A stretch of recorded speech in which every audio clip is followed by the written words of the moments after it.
meeshu ma ka sii wadaa so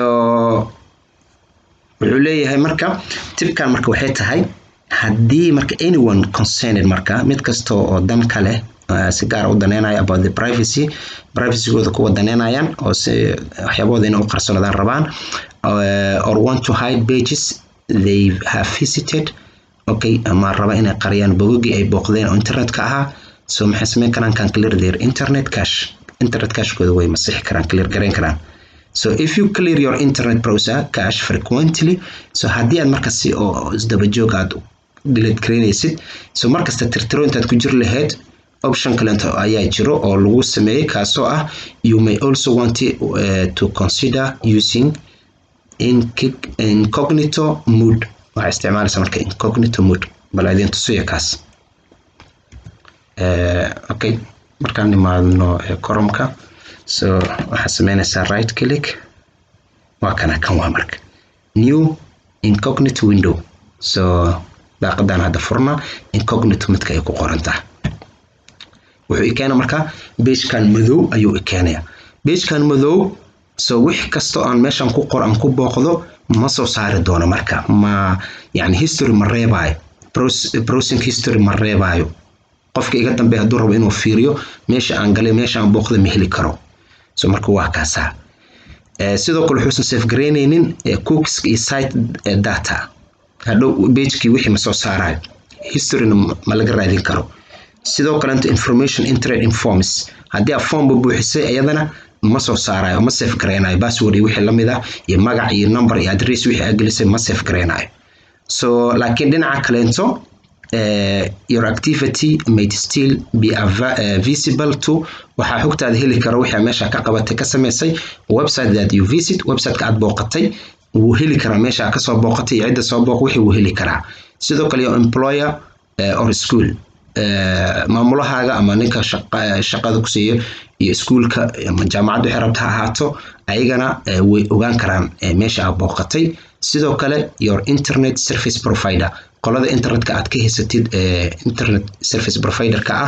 ah shirkadda ka soo qaadata ayagana way heli karaan meesha aad booqatay okay ku laabta shirkeyga so cache CPU cache waa cache hardware ah oo isticmaalo CPU-ga si uu u yareeyo inta ay ku kacayso in uu u gudbo data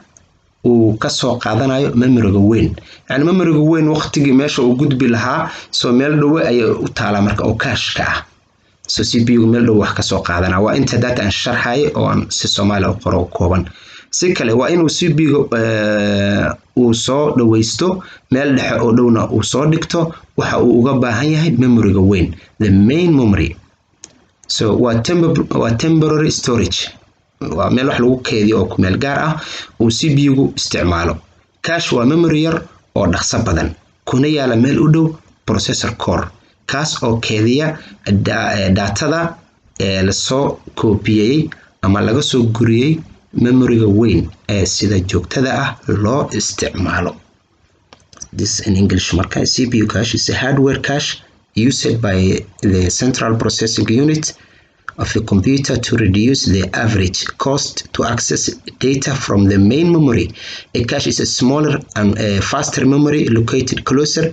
to a processor core which stores copies of the data from frequently used main memory locations. Inta hadda aan Soomaali ku sheego kore waa.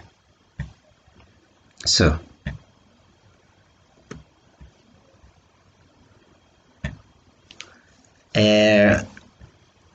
si kaloo kooban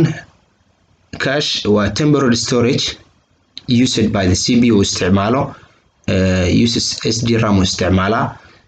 holds frequently recently accessed data datadii u dambeysay ama joogtada loogu noqday ayuu meesha ku keedsan so the cache improves processor performance shaqada processorka ayuu hagaajiyaa cache-ka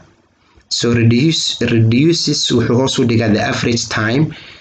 to access the main memory waqtigi main memory loo sii gudbi lahaa ee qaadan lahayd ayuu hoos u dhigaa processor supports several caches.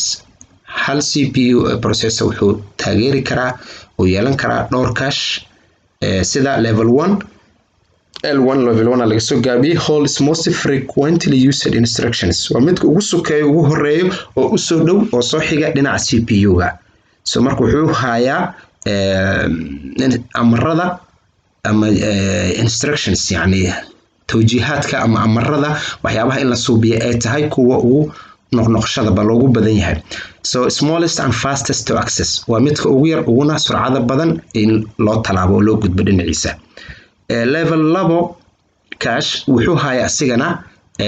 the next most needed datada xigta ee loo baahan yahay so wixii xigo sida isugu xigaan oo logic ay wixii isugu adeey marka qaybta kale oo kan uusan hayn karin ayaa dhinaca kale inta ay jirta level 2ga so sidaas si lamid ah level 3 can be on the motherboard or on the CPU so asigana ka main memory u dhow yahay asigana wixii 1 iyo 2 laga waayo 3 loo raadsadaa wixii 3 laga waayo waxa loo raadsanaa marka dambe main memory-ga so kan wuxuu ku yaali karaa motherboard-ka ama qaybka ama CPU-ga CPU looks first for data in cache level 1 2 and 3 heerkaas uu kala maraa multiple cores may share level 3 cache marka korka dhowr core waxay wadaagi karaan level 3 if not found then hadda meesha laga helin then searches in main memory ka raadiyaan measured in megabytes cabirka wax lagu cabiro maaragtay waa megabytes way gigabytes waxa ma gaarsiisno so inta yar le way wax badan ma la soo dhaweyn karo okay smart cache provides a higher performance so shaqadiisa aad u qurxiyo u hagaajiya smart cache provides higher performance so CPU marka waa nasaxo weyn ku qabaa in most modern CPUs inta badan ay CPU-yada casriga ah the level 1 and level 2 caches are present on the CPU cores themselves CPU cores sida babotaan ba ay ku dhaxyaalaan so with each core getting its own cache core kasta wuxuu wataa cache-kiisa u gaarka ah level 3 cache is the largest cache memory unit so memory unit-ka cache-ka ugu weyn wuxuu noqonaa level 3 way cache-ka ugu weyn and also the slowest one sidoo kale tan waa midka ugu xogaa ugu gaabiska badan it can range between 4 MB to up to 50 MB megabytes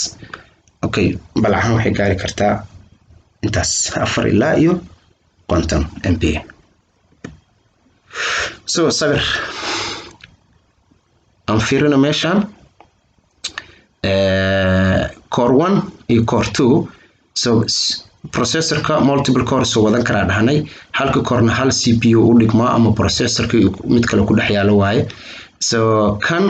markuu xog u baahdo meesha u doon oo ugu horeyso ka soo qaadana amarada ama datada instruction-ki datada waxay noqonaysaa level 1 cache kana sidaas la mid ah so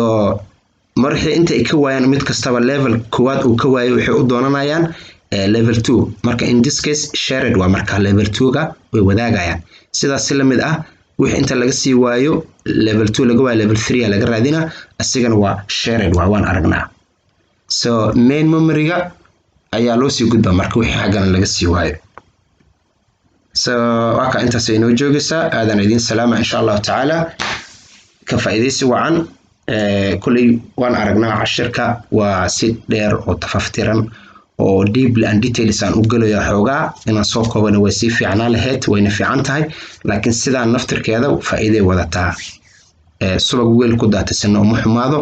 dhinac kasta laga fiiriyo subag saxiin baad ka muudsanaysaan waa faa'iido iyo hool idin sugi lahayd oo aan waqti badan galiye iyo dadaal badan oo soo diyaari idin soo bandhiga idin soo gudbiye fadlan subscribe-ka iyo la wadaagida iyo maaragtay like-ta iyo wixii talo iyo tusaale ah comment noogu reeba. Assalaamu calaykum waraxmatullaahi wabarakaatuh.